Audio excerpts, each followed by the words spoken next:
Hello everybody, welcome back to a new video. Today I just thought I would talk you through my 5-star reads of 2024. So I have done one of these the last few years and I have already done a video on like every single one of my 5-star reads all in one sort of video, but I thought that I would do one for my 5-star reads of this year just so I get to talk about them a little bit more, talk about them a bit more in depth, and we will just go through them.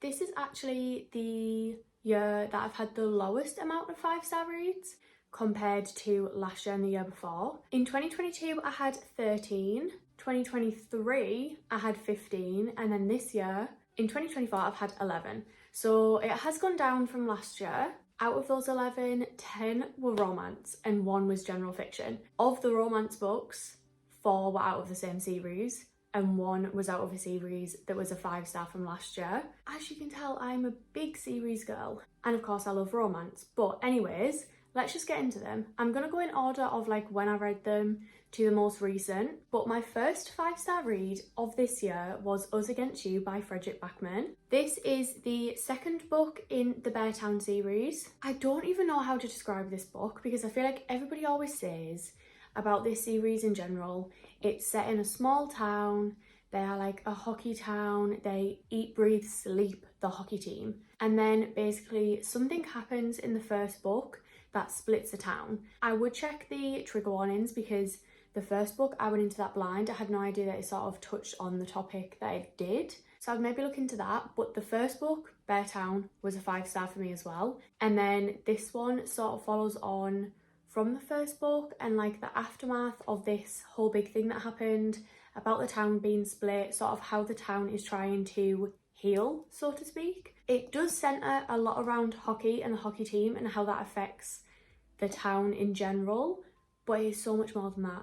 But just the way that he writes, like how he writes characters and how he writes the storyline, and you are literally so deeply connected to every single character. It's insane. Like, I love this series so much. I do want to read the last one, so I'm hoping that that will also be a 5-star too, and then the whole series for me has been a 5-star, but I just love this book so much. Obviously that was the general fiction pick and the rest are all romance, so if you're not a romance girly, I'm so sorry. But next up we have Yours Truly by Abby Jimenez. This is one of 2 Abby Jimenez books that are in my 5 stars. So this one follows Brianna and Jacob. They are both doctors in the same hospital. Brianna has recently gone through a divorce, her brother is really ill, and she basically goes for a promotion at work. She doesn't get it, it goes to Jacob.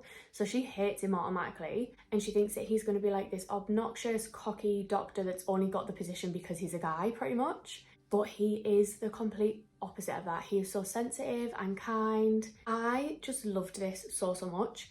I will say that there's something about Abby Jimenez and how she writes a romance and how she writes sort of like deeper topics without being too much or too intense that I'm just obsessed with, and I cannot wait to read. I do want to read some of her backlist, but I can't wait for more of her new books to come out too, because everything that I've read from her recently I just love. The man that Jacob Maddox is, oh my gosh, just his character as a whole, like how kind he is, how thoughtful he is, how sensitive he is, and then also the anxiety representation that we get with him, like it was just perfect to me. Okay, and then the next 4 books are all from the same series, and that is the Boys of Tommen series. I literally cannot believe that I only read these books this year. It feels like I read them a lifetime ago because I just love them so much. I cannot imagine my life without reading them. I know that sounds so dramatic, but since then, I think this year I've read them at least 2 times, maybe even 3, in the space of a year. And I don't even know where to begin on describing these. There are 5 books in this series to date, but unfortunately the 5th book is not a 5-star for me. I really wish it was, because I love that book and I love that character, but it just did not match up to the expectations that I had, and it's just not quite a 5-star read for me, which pains me to say. But this is sort of like an interconnecting series where we follow like the same family, the same friendship group. It is set in County Cork in Ireland, at or around the Tommen College. So our first 2 books, Finding and Keeping 13, these 2 follow Shannon Lynch and Johnny Kavanagh. So Shannon has a very troubled life, a very troubled upbringing. I feel like us UK girlies know the vibes when we're reading this book. I feel like the American girls love to romanticise this, but basically Shannon is from a council estate and she does not have the best family relationship, the best upbringing, the best home life. She's basically getting bullied, so she gets pulled out of her sort of like community normal state school, is it called? Like public school, I guess. I don't know anybody that's ever been to private school, so like for me, school is school. But anyways, she then gets sent to Tommen College, which is where she meets Johnny Kavanagh. Johnny could not have had a more different life than Shannon. He is this hotshot rugby star with the most amazing parents. He is like fast tracked to play for the Irish rugby team, and he is obviously a student at Tommen College too. Their paths cross at this college, and you just sort of see obviously like their friendship, their relationship sort of blossom, like develop, and in that you also get the friendship group too, because Shannon's best friends also go to Tommen College and they are in like a friendship group with Johnny. So just sort of seeing their paths cross and their feelings for each other develop whilst you are finding out more about Shannon's home life and whilst Johnny is figuring that out too. My god, guys, like I will say, since reading the likes of this series, I could never properly fully go back to reading like a rom-com and feel the same way about it, because I'm a sensitive girl. I cry at everything. Anything that is going to make me cry, anything that is going to make me feel deeper, I guess, sign me up. I will say check the trigger warnings for this whole series, because it does touch on very hard-hitting topics, very deep topics, very tricky situations to write about, but they are just so good, and they add so much to the story, which I know sounds a little bit iffy, but just sort of reading about their relationship, Shannon's home life, Shannon's siblings, oh my god, I love them so much. Then we go on to my personal favourites, Saving Six and Redeeming Six. I could cry even thinking about these books. Like I am literally tearing up at the thought of Joy Lynch. If you've been here a while, if you follow my book Insta, you will know how deep my love for Joy Lynch runs. So Joey is Shannon's older brother. We do see him in obviously the first two books in Shannon's books, and I knew from the get-go, as soon as he was introduced, I was like, oh, I want him. I love him, and his books are going to emotionally wreck me. And I was not wrong. So in these books, we obviously get Joey's point of view and Aoife's, who is his girlfriend. We know that she is his girlfriend from Shannon's books. So going into these, I was a little bit like, I don't really know what we're going to learn about them. I don't really know what is going to happen in their books. Buckle up, because it is a roller coaster. The love that I have for them, it's insane. Again, check the trigger warnings, because these ones are so heavy that it physically hurts my heart to even think about them and talk about them. I feel like I can't really talk too much about these ones without sort of ruining it, but we obviously get more of the Lynch's home life, more of that storyline. These books are just absolutely heartbreaking, and like everything that Joey I'm literally gonna cry, but everything that we see Joey go through, how he deals with it, how Aoife deals with it, I'm literally never getting over this, actually. Love this series so much, and I would read literally 3,000 pages more of this series. Nothing could ever be enough. Speaking of my favourite series, we have Magnolia Park's Into the Dark. So this is the third and final book in the Magnolia Park's series. I actually don't think I've ever, when talking about these books, held up any of the new covers, because I do have the indie covers, quite a flex I know, but I thought she deserved her time to shine. Anyway, this is the third book in the Magnolia Park series. If you don't know, the Magnolia Park series is basically a London version of Gossip Girl. Again, it is a sort of interconnecting, interlinking series where we follow a friendship group. They are known as the Box Set. It's split into the Magnolia Parks books and the Daisy Hates books, but specifically the Magnolia Parks books, we follow Magnolia and BJ. They have the most toxic relationship ever. They are on again, off again, he's cheated, she constantly has another boyfriend. They, to begin with, are so not right for each other and so not ready for each other that it is incredibly frustrating to read about. The first book, I was like, I don't think this is for me. I'm just not a fan of the back and forth. But the way that Jessa Hastings writes and the way that she had me hooked regardless, I just had to carry on with the series, and I'm so glad that I did.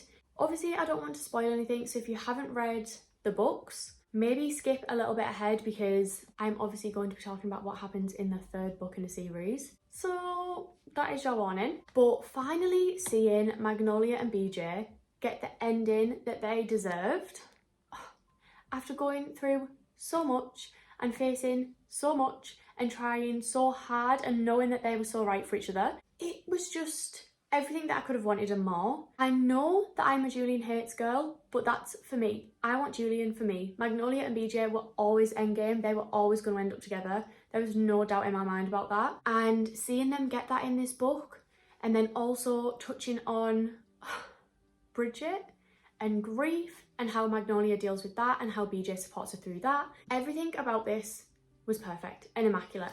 And I am so sad that it's over, but I'm so glad that they got the resolution that they needed. Then my other Abby Jimenez read is Just for the Summer. Again, there's just something about the way that she writes and how she sort of wraps up this fun little summery romance, but adds in deeper topics and issues and personal sort of, what is the word? I don't want to say traumas, but how she does that in such a light-hearted way while still being so incredibly sensitive and making people feel so incredibly seen is insane. So this one follows Justin and Emma. Justin basically goes onto a Reddit thread and basically talks about how every woman that he dates, as soon as they break up, she goes on to find her soulmate. Emma also has the same problem, and she slides into his DMs basically saying that she has a proposition that if they date and then break up, they'll both go and find their soulmates. You can see where this is going to go. But that whole storyline I found so interesting and so unique anyways, but then add in her writing style, how she writes characters, how she writes their interactions and their relationships, on top of how she writes these sensitive topics and things that people are dealing with. It was just perfect to me. Justin is one for the acts of service girlies. I loved him so much. The way that Abby Jimenez writes men, top tier. Then we have Funny Story by Emily Henry. Now, this might be a controversial take, but I actually don't know if I would still rate this 5 stars. Don't get me wrong, I loved this book. I really enjoyed it. But this is the 3rd book that I've rated 5 stars from Emily Henry. My other 2 5 stars are Beach Read and Happy Place. And when I'm thinking about this book in comparison to them, I feel like it just doesn't compare. And like, yes, I know that 5 stars can be different, but I don't know. I just feel like if I've put them 2 out of 5 stars, I don't know how this one can also be a 5 star when I don't feel as strongly about this one as I do about the others. But whatever, regardless. This one follows Miles and Daphne, and basically they sort of already know of each other. Daphne is engaged, and her fiance is best friends with Miles' girlfriend. But basically, they run off together. Daphne's fiance and Miles' girlfriend run off together and they have a relationship, which leaves obviously those 2 single, broken up with, left in the dirt. So Daphne moves in with Miles because she is essentially kicked out of the house, she wants to leave the house. So they become roommates. And they were roommates. And then we basically have them also fake dating because they don't want to go to the wedding of their previous partners that are now together alone. So they are roommates, they start fake dating, and just seeing their sort of like interactions, the way that their relationship develops, I really loved. Again, Emily Henry for me is similar to Abby Jimenez in the way that she writes interactions and couples and adds in sort of like deeper meanings, and every single Emily Henry character, I feel like she has just took parts of my brain and put them into her writing, and it terrifies me every single time. I just feel so seen in her books and the way that she writes people, and I'm obsessed. Speaking about it now, I am like, I understand why I rated it 5 stars. Then the last physical book that I have to show you is Summer Romance by Annabel Monaghan. I didn't know what to expect going into this because I've never read any of her books before. I had seen Destiny talk about this one and she said that she loved it. I'm going to be completely honest, the thing that sold me on reading this book was a quote about having a dog.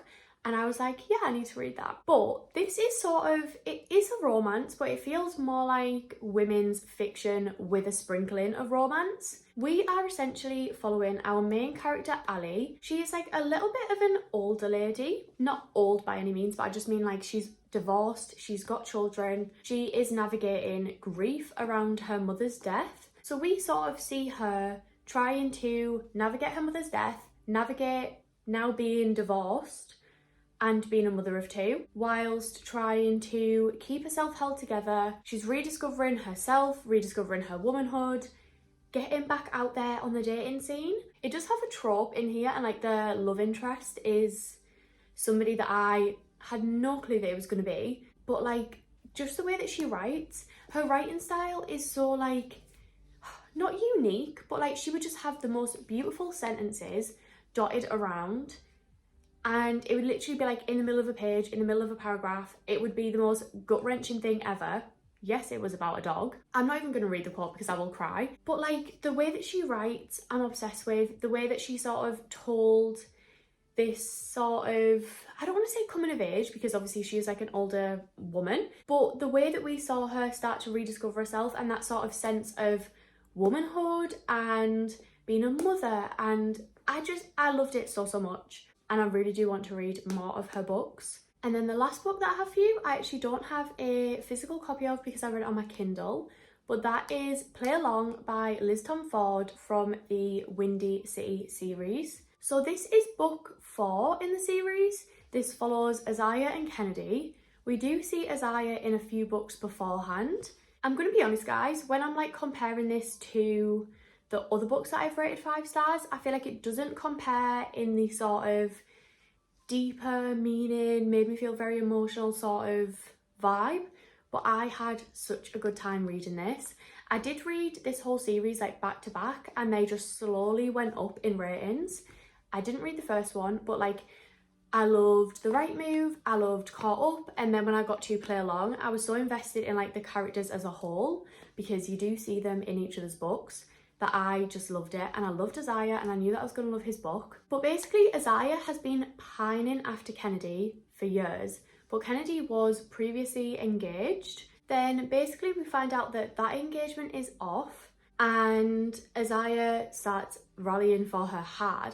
But Kennedy is always thought that Isaiah was kind of just in it for the chase, not really serious about her, doesn't actually have feelings for her or think about her in that way. But then they go to Vegas on a work trip and they end up getting married. So they are fake married, but they basically have to almost pretend that it's legit so that it doesn't affect either of their careers, because I think I forgot to say, but Kennedy is like the physiotherapist for Isaiah's baseball team. But just seeing how down bad he was for her and the way that he sort of like showed up for her all the time, defended her all the time, and that she did the same for him, I was obsessed with. I loved it, I loved the vibes, it was such a good time, and he is an incredible man. I was speechless. But guys, that is all of the books that I rated 5 stars this year. Honestly, such a good reading year in terms of I found some of my all-time favourite books, some of my all-time favourite series. I might not have as many as other years, but the ones that I have found have been